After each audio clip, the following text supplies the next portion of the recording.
अस्सलाम वालेकुम दोस्तों, कैसे हैं आप? अब तक ये चैनल आपने सब्सक्राइब नहीं किया, जरूर सब्सक्राइब कीजिए। साथ घंटी का निशान है उसको लाजमी दबाइए। इस वीडियो को लाइक कीजिए, नीचे कमेंट कीजिए किस शहर किस मुल्क से ये वीडियो देख रहे हैं, ताकि मैं आप दोस्तों का शुक्रिया अदा कर सकूं। दोस्तों, army chief general Asim Munir ने ऐलान कर दिया है कई जर्नैलों का कोर्ट मार्शल होने वाला है। वो कौन सा जुर्म है जो अगर ये जर्नैल करेंगे तो न सिर्फ इनका कोर्ट मार्शल होगा बल्कि इनको जेलों में डाला जाएगा। पाकिस्तान की तारीख में इस तरह का ऐलान अब से पहले कभी नहीं हुआ। अब फौज की जानिब से, जनरल आसिम मुनीर की जानिब से यह ऐलान कर दिया गया है। अहम तफसीलात आप दोस्तों के साथ में आगे शेयर करने वाला हूं, लेकिन पहले बात कर लेते हैं शेख रशीद अहमद की। 17 सितंबर को शेख रशीद अहमद को रावलपिंडी बहरिया टाउन से हिरासत में लिया गया था और शेख साहब के साथ दो दीगर अफराद भी हिरासत में लिए गए थे। एक उनका मुलाजिम था शेख इमरान और जबकि दूसरा उनका बांजा था शेख राशिद। अब खबर यह है कि ये जो दोनों अफराद थे जिनको शेख साहब के साथ हिरासत में लिया गया था, ये तो घर लौट आए हैं काफी दिन लापता होके, लेकिन शेख रशीद अहमद अब तक लापता हैं। शेख रशीद के बारे में अब हामिद मीर साहब ने क्या कहा है वो भी आगे मैं आप दोस्तों को बताता हूं, लेकिन पहले आप दोस्तों को बताते हैं अब लाहौर हाईकोर्ट का जो रावलपिंडी बेंच है उसने मामला जेरे समाअत था। उसने बकायदा अब 7 दिन का अल्टीमेटम दे दिया है आरपीओ रावलपिंडी को कि शेख रशीद को ढूंढा जाए, तलाश किया जाए और उन्हें 7 दिनों में अदालत में पेश किया जाए। दिलचस्प बात यह है कि जब जो पुलिस थी, रावलपिंडी की पुलिस, वो अदालत में पेश हुई और उसने कहा कि हमें 15 दिन दे दिए जाएं, तो जो जज साहब हैं सदाकत अली, उनका कहना था मामला बड़ा संगीन है, बड़ा हसास है, 2 दिन भी नहीं दिए जा सकते। एक जो शख्स है जो कि साबिक वजीर रहा है वो लापता हो गया है, वो गायब हो गया है, लिहाजा उसे जल्द से जल्द तलाश किया जाए और अदालत में पेश किया जाए। अब जरा ये दावा कर रहे हैं कि जो शेख रशीद साहब जेर हिरासत हैं उनसे जो बातचीत हो रही है वो शिकवे शिकायत हो रहे हैं, क्योंकि जो शेख रशीद साहब हैं वो माजी में जिस तरह की तर्जुमानी करते थे, मीडिया पर जिस तरह की बातें किया करते थे, तासुर ये देते थे कि फौज उनके साथ है, कोर कमांडर्स उनके साथ हैं, जीएचक्यू में जो फैसले हो रहे हैं वो लाल हवेली से मशवरे करके जो है वो किए जा रहे हैं और शेख रशीद सिविलियन जो है वो वर्दी पहनकर अपने आप को फौजी तर्जुमान कहा करते थे और गेट नंबर 4 में जो कुछ होता था वो शेख रशीद की जमानी अवाम तक पहुंच रहा होता था। लेकिन मामला यह हुआ कि शेख साहब इमरान खान की मोहब्बत में इस तरह गिरफ्तार हो गए कि वो जो उनके एहसान करने वाले थे उन्होंने उनको फरामोश कर दिया। अब हिरासत के दौरान जो जराए दावा कर रहे हैं कि उनकी जानिब से, जो कि शेख साहब के मोहसिन हुआ करते थे, शिकवे शिकायत किए जा रहे हैं कि देखिए हमने आपके लिए क्या कुछ नहीं किया, आपको पिंडी की हम सीट निकाल के देते थे। जो जनरल परवेज मुशर्रफ के बाद जब से नवाज शरीफ से शेख रशीद ने गद्दारी की थी उसके बाद से इस्टेब्लिशमेंट की वो सियासत करता रहा था और मुतवातर शेख साहब को इस्टेब्लिशमेंट की पुष्टपनाही से कामयाबी मिलती रही थी। और आपको याद होगा वो हनीफ अब्बासी वाला जो इलेक्शन था उसमें बाकायदा हनीफ अब्बासी को तो इसलिए हिरासत में डलवा दिया गया था, शेख साहब की ख्वाहिश थी कि अगर हनीफ अब्बासी मैदान में हुआ तो मैं इलेक्शन नहीं जीत सकूंगा। तो फिर वो जो गेट नंबर 4 वाले थे उन्होंने हनीफ अब्बासी का इंतजाम कर लिया और शेख साहब के लिए मैदान साफ कर दिया गया था।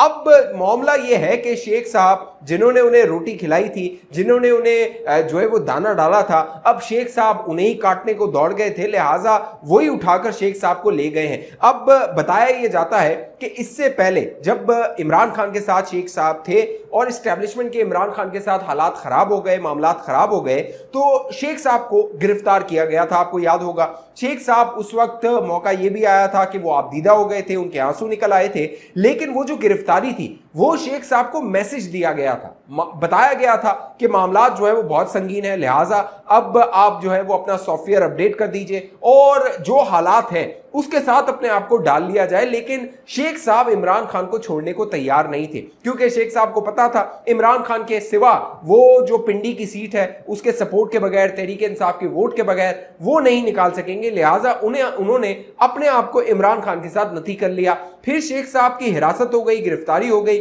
फिर चंद जो है वो दिनों के बाद उनकी रिहाई हो गई, लेकिन उस रिहाई के बाद शेख साहब रूपोश हो गए। अब इस रूपोशी के दौरान भी शेख साहब मुख्तलिफ वीडियोस जो है वो जारी करते रहते थे सोशल मीडिया पे, और जो इस्टेब्लिशमेंट है या हुकूमत है, क्योंकि मुल्क में सिर्फ इस्टेब्लिशमेंट है, हुकूमत तो फिर नाम की है, पहले भी जो शहबाज शरीफ की थी वो भी नाम की थी और अब जो निगरान है वो भी नाम की है। लिहाजा जो शेख साहब का पैगाम होता था वो इस्टेब्लिशमेंट को समझ आ जाता था कि शेख साहब ने लाइन क्रॉस कर दी है। लिहाजा अब की बार शेख साहब को काफी अरसे से तलाश किया जा रहा था। शेख साहब अपने ठिकाने बदल रहे थे, कभी वो इस्लामाबाद होते थे, कभी पिंडी होते थे। खबरें ये भी शेख साहब ने फैला दी थी कि वो बैरून मुल्क चले गए, वो मुल्क में ही नहीं है। लेकिन जो खबर रखने वाले होते हैं उन्हें पता होता है कौन कहां पे है, क्या कर रहा है, किस हाल में है। लिहाजा शेख साहब को बहरिया टाउन रावलपिंडी से हिरासत में ले लिया गया 17 सितंबर को और 17 सितंबर से शेख साहब अब तक गायब हैं।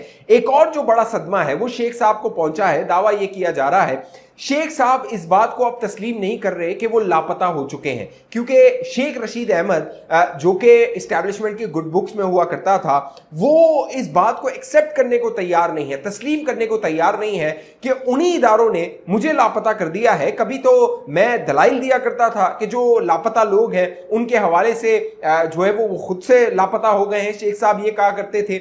और जब बलूच लापता अफराद हैं उनके हवाले से बात होती थी, क्योंकि शेख साहब वजीर दाखिला रहे हैं तो वो उस पर संजीदगी से तवज्जो नहीं दिया करते थे। लेकिन अब वही शेख रशीद जो है वो वजीर दाखिला लापता हो गया है। इस हवाले से हामिद मीर साहब ने एक ट्वीट किया और बड़ा दिलचस्प ट्वीट है और बड़ा मानाखेज ट्वीट है।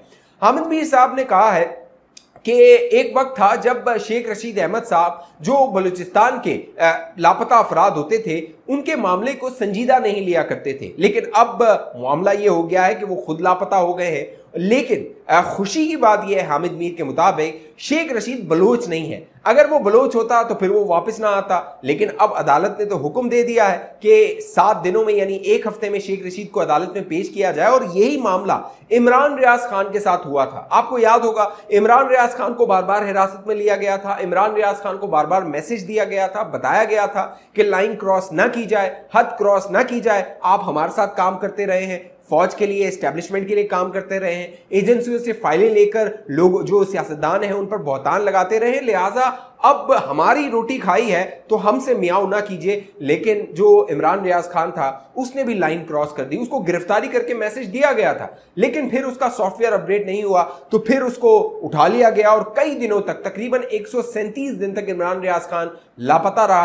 अब वो जब दोबारा आया है तो बाकायदा अब कहा यह जा रहा है हफीजुल्लाह नियाजी उससे मिलके आए और उन्होंने बताया कि इमरान रियाज खान का डीएनए तब्दील हो गया है। पहले तो सॉफ्टवेयर अपडेट की बातें होती थी, अब डीएनए तब्दील होने की बातें हो रही है। तो इससे आप अंदाजा लगाइए कि अब शेख रशीद जब बाहर आएंगे तो उनके साथ क्या मामला होने वाला है। अब बात कर लेते हैं army chief general Asim Munir के हवाले से। जनरल आसिम मुनीर ने दोस्तों जो डंडा उठाया उस डंडे के सिर्फ 30 दिनों में नताइज आना शुरू हो गए थे। जनरल आसिम मुनीर ने कहा था कोई स्मगलिंग नहीं होगी, कोई ब्लैक इकोनॉमी नहीं होगी, जो डॉलर है उसकी जो कह लीजिए जखीरा अंदोजी है वो नहीं होगी, तमाम माफियाज के खिलाफ एक्शन लिया जाएगा। और अब जनरल आसिम मुनीर ने ऐलान कर दिया है कि जर्नैलों के खिलाफ भी जो है वो एक्शन लिया जाएगा और उनका कोर्ट मार्शल किया जाएगा।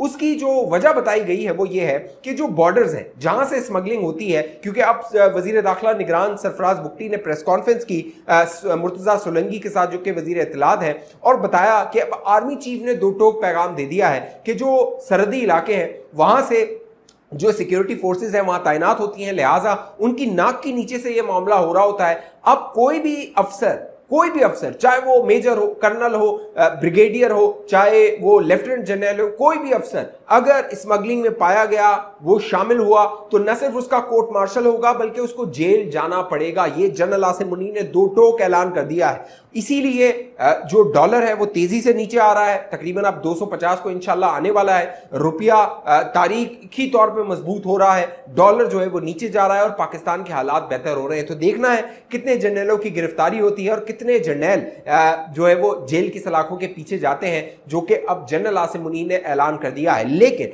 एक और जर्नैल है जिसकी अब नादरा में तैनाती हो गई है और पाकिस्तान की तारीख में पहली बार हुआ है कि एक सर्विंग लेफ्टिनेंट जनरल को नादरा का चेयरमैन लगा दिया गया है। लेफ्टिनेंट जनरल जो मुनीर इसरार हैं उनको जो है वो लगाया गया है चेयरमैन नादरा। वो जीएचक्यू में काम कर रहे थे, जीएचक्यू में बतौर वो जो है वो आईजी आईटी काम कर रहे थे, टेलीकम्युनिकेशन के हवाले से वो काम कर रहे थे, यानी उनका तजर्बा रहा है। लेकिन पाकिस्तान में जो है वो पहली मर्तबा एक सर्विंग लेफ्टिनेंट जनरल को नादरा का चीफ लगाया गया है। ये एक अलमिया है। अलमिया ये है कि पूरा ही मुल्क जो है वो फौज चलाएगी, तो ये जो सिविलियंस हैं, सियासतदान हैं, इनका काम क्या रह गया है। और इलेक्शन आने वाले हैं, इस हवाले से भी ये तैनाती इंतहाई अहम है, क्योंकि नादरा का जो किरदार होता है वो बड़ा अहम होता है इलेक्शन लिस्टें बनाने में, उनकी तस्दीक और उनको जो है वो तब्दील करने में। तो जो फौज है उसका एक जर्नल अब बैठा होगा नादरा में और अगले इंतखाबात के हवाले से अहम फैसले होंगे। और दिलचस्प बात यह है, जो नोटिफिकेशन जारी किया गया उसमें मुद्दत का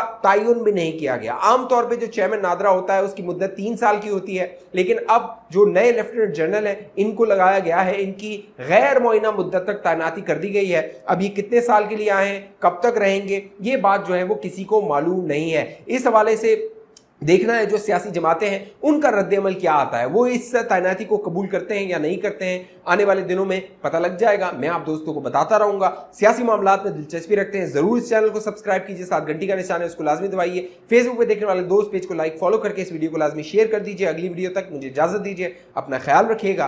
पाकिस्तान जिंदाबाद।